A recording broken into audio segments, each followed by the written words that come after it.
आज हम पद्य खंड में पाठ 1 भक्ति काव्य के अंतर्गत मीरा के पदों का अध्ययन करेंगे। मीराबाई का जीवन सार। मीराबाई का जन्म सन 1503 ईस्वी में राजस्थान में जोधपुर मेड़ता के पास चौकड़ी ग्राम में हुआ। वे राठौर रत्नसई की पुत्री थीं। मीरा का विवाह उदयपुर के महाराज भोजराज के साथ हुआ। विवाह के कुछ वर्ष उपरांत ही इनके पति का स्वर्गवास हो गया। इससे इनके हृदय को भारी आघात पहुंचा और उनमें विरक्ति का भाव जागृत हो गया और वे कृष्ण की भक्ति में लीन रहने लगी। सन 1546 में इनका स्वर्गवास माना जाता है। मीराबाई द्वारा लिखित काव्य में उनके हृदय की मर्मस्पर्शी वेदना, प्रेम की आकुलता तथा भक्ति की तल्लीनता है। उन्होंने अपने काव्य में श्री कृष्ण को पति रूप में स्वीकार कर प्रेम भाव से समन्वित भक्ति को ही अपनी साधना का आधार बनाया है। मीराबाई की रचनाएं हैं नरसिंह जी को माहेरो, गीत गोविंद का टीका, राग गोविंद, राग सोरठा के पद, मीराबाई का मल्हार, गरबा गीत एवं फुटकर पद आदि। अब हम मीरा के पदों की संदर्भ प्रसंग सहित व्याख्या पढ़ेंगे। संदर्भ: प्रस्तुत पद्यांश हमारी पाठ्य पुस्तक के भक्ति काव्य के अंतर्गत मीरा के पद से लिया गया है।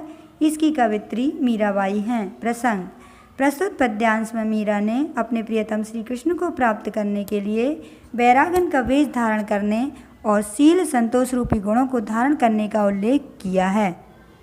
व्याख्या: बाला मैं बैरागन होंगी हो। मीराबाई कहती हैं, हे स्वामी, बाला अर्थात स्वामी, हे स्वामी, मैं बैरागन अर्थात सन्यासी का वेश धारण कर संसार को त्याग दूंगी। जो जो भेष मारो साहब रीझे, सोई सोई भेष धरूंगी हो। जिस जिस भेष से मेरे प्रियतम कृष्ण मुझ पर प्रसन्न होंगे, उसी उसी भेष को धारण करूंगी। शील संतोष धरूं घट भीतर, समता पकड़ रहूंगी हो। मैं अपने हृदय में शील और संतोष रूपी गुणों को धारण कर सभी से समानता का व्यवहार करूंगी।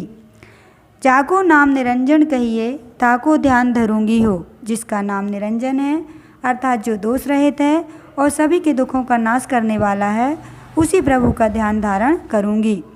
गुरु ज्ञान रंगू तन कपड़ा, मन मुद्रा पहनूंगी हो। मैं अपने शरीर रूपी वस्त्र को गुरु के ज्ञान रूपी रंग से रंग लूंगी और मन रूपी मुद्रिका को धारण करूंगी।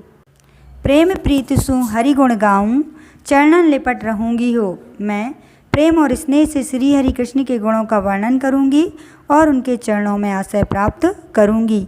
यातन की मैं करूं की गिरी, रसना राम रटूंगी हो। मैं अपने इस शरीर का वाद्यंत्र बनाकर अपनी जिह्वा से राम नाम का रटन करूंगी।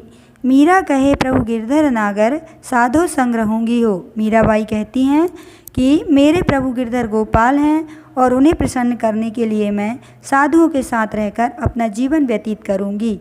पद्यांश का काव्य सौंदर्य: भगवान श्री कृष्ण के प्रति मीरा की भक्ति भावना व्यक्त की है। अनुप्रास रूपक अलंकार का प्रयोग, प्रेम भाव एवं दास्य भाव की प्रधानता, राजस्थानी मिश्रित ब्रज भाषा का प्रयोग, शांत रस का प्रयोग। पद क्रमांक 2 संदर्भ पूर्वत रहेगा। प्रसंग: प्रस्तुत पद्यांश में मीराबाई ने प्रियतम कृष्ण से मिलने में संसार में आने वाली कठिनाइयों का वर्णन किया है। व्याख्या: गली तो चारों बंद हुई, मैं हरि से मिलूं कैसे जाए। मीराबाई कहती हैं कि मेरे प्रभु से मिलने के चारों रास्ते बंद हो गए हैं। वे चारों रास्ते कर्म, भक्ति, ज्ञान और वैराग्य हैं। अब ऐसे में मेरा प्रभु से मिलना कैसे हो। ऊंची नीची राह रपटीली, पाँव नहीं ठहराए। मीरा कहती हैं कि प्रभु से मिलने का रास्ता ऊंचा नीचा और रपटीला है, जिस पर मेरा पैर नहीं ठहरता। सोच सोच पग धरूं जतन से, बार बार डिग जाए। मैं मन में बार बार विचार करने के बाद आगे बढ़ने का प्रयत्न करती हूँ, किंतु फिर भी बार बार पैर फिसल जाता है। ऊंचा नीचा महल पिया का, हमसे चढ़ा न जाए। मेरे प्रियतम कृष्ण का महल ऊंचा नीचा है, इसलिए मैं उस पर चढ़ नहीं पाती। पिया दूर पथ मारो झीणो, सूरज झकोला खाए। मेरे प्रियतम बहुत दूर निवास करते हैं और उनसे मिलने का रास्ता बहुत ही सकरा है, जिस पर चलने से मेरा शरीर डगमगाता है और गिरने का भय बना रहता है। कोस कोस पर पहरा बैठा, पेड़ पेड़ बटमार। मेरे प्रियतम से मिलने वाले रास्ते पर हर कोस पर पहरेदार बैठे हुए हैं और जगह जगह कर वसूलने वाले लुटेरे बैठे हैं। हे विधना कैसी रच दीनी, दूर बस्यो मरु गाँव। हे विधाता, तूने एक ऐसी रचना रच दी है कि मेरे गांव को मेरे प्रियतम के गांव से दूर बसा दिया है। मीरा के प्रभु गिरधर नागर सतगुरु दई बताए। मीराबाई कहती हैं कि मेरे सतगुरु ने मुझे बताया है कि मेरे स्वामी गिरधर नागर अर्थात श्री कृष्ण हैं। जुगन जुगन से बिछड़ी मीरा घर में लीनी लाए, और मैं मीरा उनसे कई युगों से बिछड़ी हुई हूँ। इसके कारण मेरे हृदय में विरह रूपी आग लगी हुई है, जिससे ना मैं घर में रह पाती हूँ और ना बाहर। काव्य सौंदर्य, ब्रजभाषा, गेय पद शैली, अनुप्रास अलंकार, माधुर्य गुण, शांत रस का प्रयोग। पद क्रमांक 3 संदर्भ पूर्वत रहेगा। प्रसंग, प्रस्तुत पद्यांश में मीरा ने विरह जनित दुख का बहुत ही मार्मिक चित्रण किया है। व्याख्या, सखीरी लाज बैरन भई।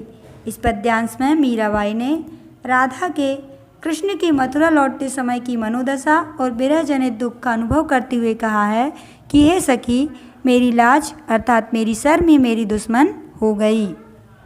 श्री लाल गोपाल के संग काहे नहीं गई, और इसी लज्जा के कारण मैं श्री गोपाल कृष्ण के साथ मथुरा नहीं जा सकी। कठिन क्रूर अक्रूर आयो साजी रथ कह नई, रथ चढ़ाए गोपाल ले गो हाथ मींजत रही। मथुरा से कठोर हृदय वाले अक्रूर जी आए और अपने साथ रथ सजा कर लाए, जिसमें श्री कृष्ण को बिठाकर मथुरा ले गए, और मैं मन में पश्चाताप करती रह गई। कठिन छाती श्याम विचरत विरह में तनतई।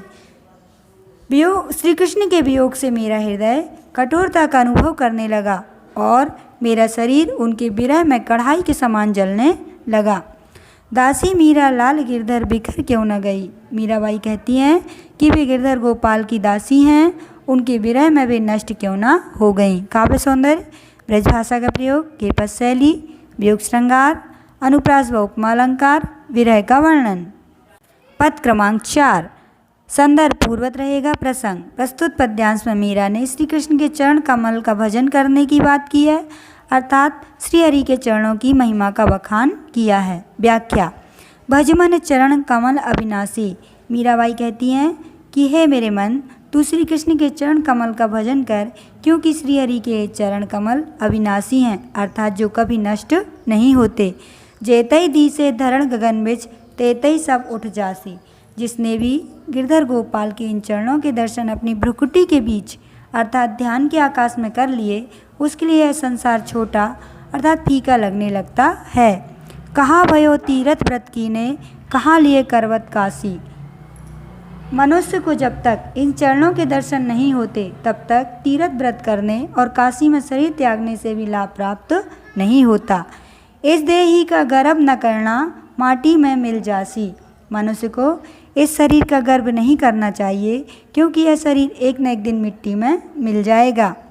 यो संसार चहर की बाजी, सांझ पड़ो उठ जाती। यह संसार का जो आनंद है हार जीत के समान है, जो शाम होते ही उठ जाता है। जैसे बाजार की रौनक अर्थात चहल पहल दिन में ही रहती है, शाम होते ही समाप्त हो जाती है। कहा भयो है भगवा पहरिया, घर तज भय सन्यासी। गेरुए अर्थात भगवा वस्त्र धारण करने से और घर का त्याग करने से कोई भी लाभ प्राप्त नहीं होता। जोगी होए जुगत नहीं जानी, उलटी जन्म फिर आसी। ईश्वर को प्राप्त करने की युक्ति नहीं जानी तो सब व्यर्थ है, क्योंकि इससे दोबारा संसार में जन्म मरण के चक्कर में फंसना पड़ता है। मीरा के प्रभु गिरधर नागर, काटो जन्म की फांसी। मीराबाई कहती हैं कि मेरे गिरधर गोपाल हैं और वही उनकी जन्म मरण की रस्सी काटकर उन्हें इस जन्म मरण के बंधन से मुक्त करने वाले हैं। काव्य सौंदर्य, ब्रजभाषा, गेय पद शैली, अनुप्रास एवं उपमालंकार, माधुर्य गुण और शांत रस का प्रयोग।